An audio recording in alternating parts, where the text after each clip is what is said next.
حسبي ربي جل الله ما في قلبي غير الله نور محمد صلى الله لا إله إلا الله حسبي ربي جل الله ما في قلبي غير الله نور محمد صلى الله الحمد لله الذي أبدع الأفلاك والأرزين الصلاة والسلام على من كان نبيا وآدم بين الماء والطين وعلى آله وأصحابه أجمعين أما بعد أعوذ بالله من الشيطان الرجيم بسم الله الرحمن الرحيم إن الله وملائكته يصلون على النبي يا أيها الذين آمنوا صلوا عليه وسلموا تسليما اللهم صل على سيدنا ونبينا ومولانا محمد وعلى آله وأصحابه وبارك وسلم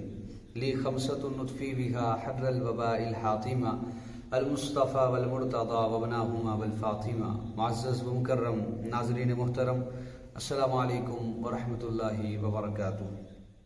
آپ تمام کا دل کی امین گہرائیوں سے قصص الانبیاء کی اس سیریز میں خیر مقدم اور استقبال کرتا ہوں۔ جیسا کہ آپ تمام جانتے ہیں کہ یہ سیریز پیش کی جاتی ہے انبیاء اکرام علیہ السلام کے واقعات کو آپ تک مختصر انداز میں پیش کرنے کی سعادت حاصل کی جاتی ہے۔ ہر پیر کو ہم کسی نہ کسی نبی کا ایک قصہ آپ تمام تک خصوصاً بچوں کے لیے پیش کرتے ہیں۔ یہ تسلسل گزشتہ 2 پیر اس کا ناغہ ہو چکا اور اب اس کو ہم آگے بڑھاتے ہوئے کچھ مصروفیات کی بنا پر یہ ہمارا تسلسل رک چکا تھا۔ اب انشاءاللہ ہم اس کو اور آگے بڑھاتے ہوئے ہم انبیاء کرام کے مختصر احوال کو واقعات کو سماعت کرنے کی کوشش کریں گے۔ ناظرین محترم، جیسا کہ آپ جانتے ہیں کہ گفتگو حضرات انبیاء کرام کے واقعات کو لے کر اور ان سے ہمیں کیا حاصل ہوتا ہے وہ ہم کوشش کرتے ہیں اس بات پر توجہ آپ حضرات کو دلوانے کی۔ حضرت داؤد علیہ السلام کے بارے میں اس میں ہم مختصر تذکرہ کریں گے۔ حضرت داؤد علیہ السلام ایک اللہ کے پیغمبر ہے اور حضرت داؤد علیہ السلام یہ وہ پیغمبر ہے جس پر اللہ تبارک و تعالیٰ نے زبور کو نازل فرمایا۔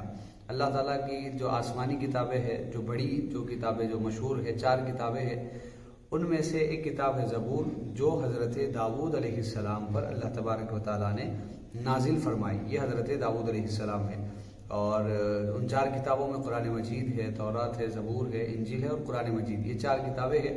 ان میں سے جو زبور ہے وہ حضرت داؤد علیہ السلام پر اللہ تبارک و تعالیٰ نے نازل فرمائی۔ تو بڑی آسمانی کتاب جس پر نازل ہوئی وہ حضرت داؤد علیہ السلام۔ حضرت داؤد علیہ السلام اللہ تعالیٰ کے پیغمبر ہے۔ اللہ تبارک و تعالیٰ نے قوم کی ہدایت کے لیے جیسے وقتاً انبیاء کرام کو بھیجتا رہا، ویسے ہی حضرت داؤد علیہ السلام کو بھی اللہ تبارک و تعالیٰ نے اس دنیا میں مبعوث فرمایا۔ حضرت داؤد علیہ السلام نے 100 سال عمر پائی، آپ کی زندگی 100 سال، اور آپ موسیٰ علیہ السلام سے 500 یا 600 سال بعد اس دنیا میں تشریف لائے۔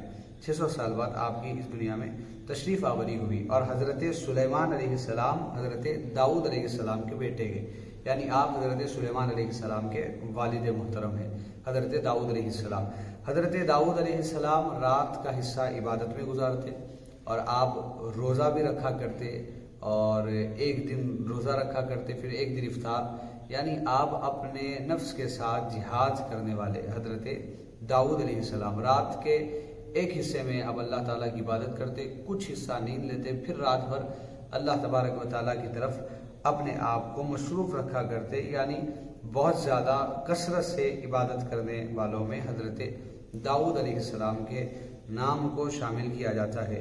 قرآن مجید میں آپ کا بارہا ذکر آیا ہے۔ اللہ تبارک و تعالیٰ نے آپ کا ذکر قرآن مجید میں فرمایا ہے، وَلَقَدْ آتَيْنَا دَاوُودَ وَسُلَيْمَانَ عِلْمًا۔ اللہ تبارک و تعالیٰ نے آپ کا حضرت سلیمان علیہ السلام کا ذکر کیا اور بے شک ہم نے داؤد اور سلیمان کو بڑا علم عطا کیا، بڑا علم اللہ تبارک و تعالیٰ نے عطا فرمایا۔ اب وہ علم کیا تھا؟ حضرت داؤد علیہ السلام کو اللہ تبارک و تعالیٰ نے بہت اس علم سے بہت ساری چیزیں مراد ہے۔ آپ نے ایسا علم عطا کیا کہ حضرت داؤد پرندوں کی بولیاں بھی حضرت سلیمان علیہ السلام کے بارے میں تفصیل سے ہم آگے انشاءاللہ سماعت کریں گے۔ تو یہ اللہ تبارک و تعالیٰ نے کہا کہ ہم نے ان کو علم عطا فرمایا۔ حضرت داؤد علیہ السلام کا ذکر بہرحال بارہا قرآن مجید میں آتا ہے۔ حضرت داؤد علیہ السلام اللہ کے ایک پیغمبر گزرے، رات بھر عبادت میں آپ مصروف رہا کرتے اور آپ لوگوں تک اللہ تعالیٰ کا پیغام پہنچانے میں کسی طریقے کا آپ نے ایسا ماحول نہیں کیا کہ پیغام نہ پہنچا ہو۔ ہر طریقے سے آپ کی کوشش رہتی کہ لوگوں تک پیغام پہنچے، اور آپ کی بہت خوبصورت آواز میں آپ زبور کی تلاوت کیا کرتے تھے، اور جب آپ زبور کی تلاوت کرتے تو قریب میں آپ کے ساتھ وہ تسبیحات، وہ تلاوت سن کر پتھر اور پہاڑ بھی اس تسبیح کو پڑھا کرتے تھے۔ یعنی اتنی خوبصورت آواز میں آپ تلاوت کرتے کہ پتھر اور پہاڑ بھی اللہ تبارک و تعالیٰ ان کو بھی روح دیتا، اور وہ بھی اللہ تعالیٰ کے ذکر میں، اللہ کی تسبیح میں پتھر اور پہاڑ بھی مصروف رہ جاتے۔ یعنی آپ کی آواز میں اتنا اثر تھا، آپ کی آواز میں اتنی تاثیر تھی، اور اتنی خوبصورت آواز اللہ تبارک و تعالیٰ نے حضرت داؤد علیہ السلام کو عطا فرمائی۔ جب وہ زبور کی تلاوت کرتے تو پھر پتھر اور پہاڑ اور پتے یہ سب کچھ حضرت داؤد علیہ السلام کے ساتھ ذکر میں مصروف رہا کرتے۔ حضرت عبداللہ ابن عباس سے مروی ہے کہ بنی اسرائیل کے ایک شخص نے حضرت داؤد کے پاس آ کر ایک شخص پر گائے کا دعویٰ کیا، اس نے انکار کر دیا۔ حضرت داؤد علیہ السلام نے مدعی کو طلب کیا اور پوچھا کہ کیا تمہارے پاس کوئی گواہ ہے جو تم یہ بات کہہ رہے ہو کہ گائے کا جو تم دعویٰ کر رہے ہو، کیا تمہارے پاس کوئی گواہ ہے؟ تو اس کے پاس گواہ نہ ہونے سے آپ نے ان دونوں کو کہا تم دونوں چلے جاؤ، اس معاملے میں غور و فکر کروں گا، پھر تم کو بلاؤں گا، پھر میں سوچوں گا۔ حضرت داؤد علیہ السلام کو نیند آ گئی۔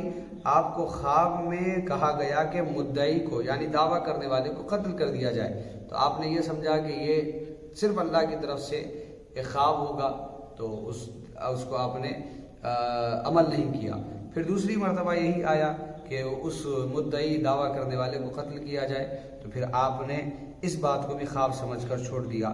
پھر تیسری مرتبہ بھی آیا کہ آپ اس کو قتل کر دیں ورنہ آپ کی گرفت ہوگی، تو آپ نے اس شخص کی طرف پیغام بھجوا کر اسے بلوایا۔ آپ نے کہا کہ مجھے اللہ تعالیٰ نے حکم دیا ہے کہ میں تمہیں قتل کر دوں۔ اس نے کہا آپ مجھے بغیر گواہوں اور بغیر کسی ثبوت کے قتل کرائیں گے؟ آپ نے فرمایا ہاں، قسم ہے اللہ تعالیٰ کی، میں اللہ تعالیٰ کا حکم تم پر ضرور پورا کروں گا۔ اس شخص نے کہا آپ جلدی نہ کرے، کیونکہ میں آپ کو اصل بات بتاتا ہوں، میں اس گائے کے جرم کی وجہ سے اس گرفت میں نہیں آیا، بلکہ میں نے اس شخص کے باپ کو دھوکے سے قتل کر دیا تھا اور اسے ظاہر ہونے نہیں دیا۔ میں اس گناہ کی وجہ سے اللہ تعالیٰ کی گرفت میں آ گیا ہوں۔ حضرت داؤد علیہ السلام نے اسے قتل کرنے کا حکم دے دیا۔ اس واقعے کے بعد بنی اسرائیل پر آپ کی بہت بڑی ہیبت اور عظیم رعب طاری ہو گیا۔ اس طرح آپ کی بادشاہت میں اور دبدبے میں اور آپ کی بادشاہت میں اور اضافہ ہوا۔ حضرت داؤد علیہ السلام کی بادشاہت میں بنی اسرائیل میں سے لوگوں کے اوپر اور رعب ہو گیا، دبدبا ہو گیا حضرت داؤد علیہ السلام کا۔ تو ایسے آپ فیصلے فرمایا کرتے، اللہ تبارک و تعالیٰ آپ کی مدد فرماتا، اور اللہ تبارک و تعالیٰ نے حضرت داؤد علیہ السلام کو بڑا عظیم مقام، بلند مقام عطا فرمایا۔ حضرت داؤد علیہ السلام زبور کا علم رکھتے، زبور آپ پر نازل ہوئی، اور ساتھ ہی ساتھ اللہ تبارک و تعالیٰ نے آپ کو خوب علم سے، حکمت سے آراستہ فرمایا۔ حضرت داؤد علیہ السلام بھی دوسرے انبیاء کی طرح نبی بن کر اور ساتھ میں صاحب کتاب، اللہ تعالیٰ نے ایک آسمانی کتاب دے کر آپ کو مبعوث فرمایا۔ جیسے انبیاء کرام کا کام ہوتا ہے، آپ نے پہلے بھی سنا ہے کہ انبیاء کرام آتے ہیں قوم کی ہدایت کے لیے، ان کی رہنمائی کے لیے، ان کے درمیان ان کو تبدیل کرنے کی کوششیں کرتے گئے۔ حضرت داؤد علیہ السلام نے بھی اپنی قوم میں کوشش کی اور لوگوں کو تبدیل فرمایا۔ پھر حضرت سلیمان علیہ السلام آپ کے شہزادے، آپ کے بیٹے، جو ایک بادشاہ بھی بنے، اور ان کی حکومت کے کیا کہنے، اور بہت بڑی حکومت حضرت سلیمان علیہ السلام نے کی۔